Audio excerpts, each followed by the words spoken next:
And away we go. So, do you want to get into the biological explanation now? You had mentioned earlier that we'll get into that later. Um, Yeah, I think it's interesting. They're also rare, but they are interesting. So, kind of two reasons. One of them is a stem cell transplant. So, this is the more common of the two biological reasons I've seen for the results coming out wrong. Um, if someone has a stem cell transplant where they go through chemotherapy or a type of treatment to kind of kill all of their bone marrow cells, and then they receive a stem cell transplant.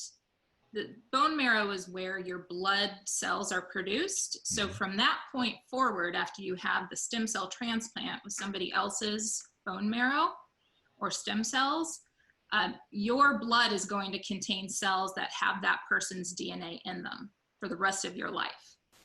And some of the time, those cells will dominate your own DNA cells in your sample that you send into the test company.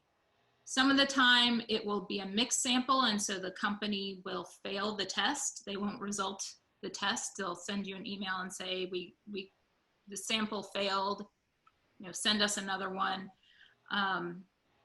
And so for that reason, the companies recommend don't do this testing if you've had a stem cell transplant. Number one, because it may fail, and number two, because it might give you the results of your donor instead of your own Okay. results.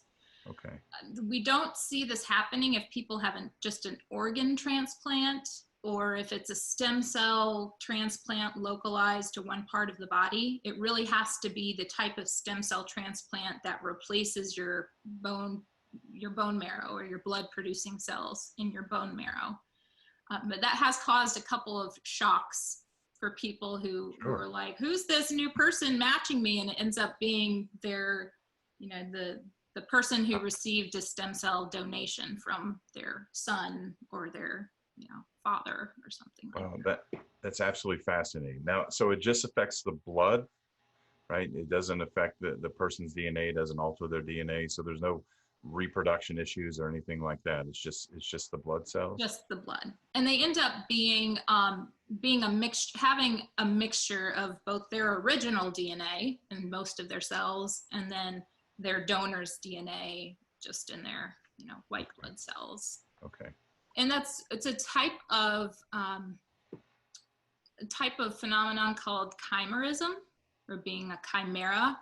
And that is the other biological reason that someone could have their results come back, is that they were naturally born a chimera. They naturally have two sets of DNA in them. And Wow. how this happens is early in pregnancy, the mother ovulated two eggs. They were separately fertilized, and then those two eggs fused into one and became one person. So most people it's very rare. We don't really know. It's so rare, we don't know how rare it is. What ends up happening with someone who's born a chimera is they can live their whole life and not know it. Sometimes they can have medical problems that never have an explanation because maybe they have a set of male chromosomes and a set of female chromosomes, and it can lead to some different developmental differences, like biological developmental differences. And then when they are of the age to have children, depending on which set of DNA gets passed on to their children, they might show up as their child's uncle instead of their father, Wow. or they might show up as their child's aunt instead of their mother. So it just depends on what DNA gets passed down. So natural chimeras, people who are born chimeras, very rare, but I've seen it happen on one case that I've worked with.